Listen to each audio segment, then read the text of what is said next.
Well, just to give us a sense of the impact of the wet weather in the weekend in parts of the country, we joined now in the studio by Russell Meiring. He is from ER24. Russell, good morning, and thank you very much for coming in this early. Just an overriding sense of how bad things were at the weekend due to the weather. Let's start there first, because we know normally in South Africa, sadly so, weekends are never good for us on our roads, generally speaking. It was quite a busy weekend.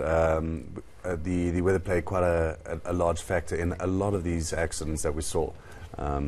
There was quite a few killed in Bergville, KwaZulu-Natal this weekend, Nelspruit as well. So there was quite a few bumper bashings as well. We hoped more on the minor side, but we were still kept very, very busy. We saw the flooding in Hammanskraal, so there was a large amount of rain in a short space of time. So Russell, was it people just not even driving properly in the rain, or were these situations that were unavoidable? If you're able to, I know investigations will probably be ongoing after the weekend, but just from what you've heard and seen. Absolutely. Well, we would have to investigate further, but a lot of the time is people not adjusting from the dry weather now to the wet, where the roads are nice and slick. And we need a change of attitude in something like this. It's all well and good saying to people, slow down, but we need to change that attitude.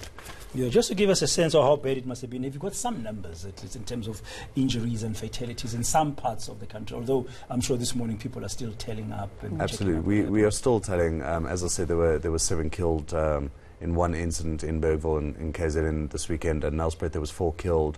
There were several killed in Gauteng this weekend as well. So the numbers are quite high.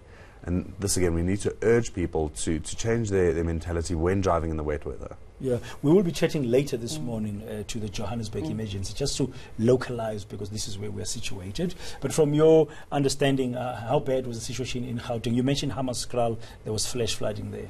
Yes, there was flash flooding there. There was several of those low-lying bridges in Gauteng as well that flooded. Fortunately, there were no real incidents there, but because we've been trying to push out awareness, saying, you see these low water bridges, they can flash over very, very quickly, and this is what people forget. So it's, as I said, just bring about awareness and say, guys, take care. And the hailstorm didn't help much in parts of Pretoria. No. We saw some pictures from Lodium, from Yusuf Abramji on Twitter, and the SA Weather also tweeting them. I mean, you had buckets and buckets of hail on the road, which become very dangerous and slippery. Absolutely. I mean, first of all, it's and we see this a lot as well happening on our highways, is that the hail starts hitting and you don't want your car damaged, so people have stopped under the bridges on the highways as well. And instead of pulling over to the side, to either side of the emergency lane, and we've seen it several times where people stop in the slow, middle and fast lane, and if you're oncoming now with this heavy sheet of rain and hail, collisions are bound to happen. Russell, when we've had downpours like this and flooding, informal settlements are invariably the ones that are hardest hit. And recently we've been seeing that they haven't been well equipped, that they are just, disasters waiting to happen. But are you seeing that changing a little? I mean, especially when it comes to informal settlements. And this weekend, did we see many sort of suffering more? And fortunately, we didn't respond to quite a few incidents in informal settlements. You didn't have any? There weren't many reports? Fortunately, not to us. A lot of this has to change. Obviously, we need to change the infrastructure around there. These informal settlements line up on the banks, and should these rivers burst their banks or overflow, it is going to cause a lot of damage and death as well to these people. Okay, Russell, before you go, I mean, this is summer now. I think this was the first biggest downpour we've had since the beginning of the summer season. And the Highveld in particular is known for its beautiful thunderstorms and everything else. At the basic level, I mean, what should people really be aware of? What should they be doing in case they find themselves, just to remind ourselves?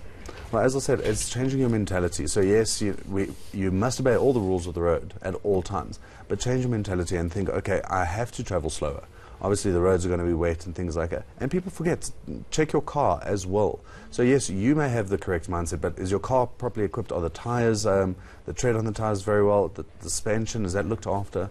And doing this, obeying the rules of the road and changing a mindset, a safer mindset, the accidents are going to be less and less and less every single day. Thank you very much, Russell. It's Russell Meiring from ER24, just giving us a wrap-up of, at the national level, how bad the weather impacted our roads. And sadly, 7 people have died in KwaZulu-Natal in the Bergville area, and 4 others have died in the Mpumalanga area of Mbombela, that's Nelspruit. And now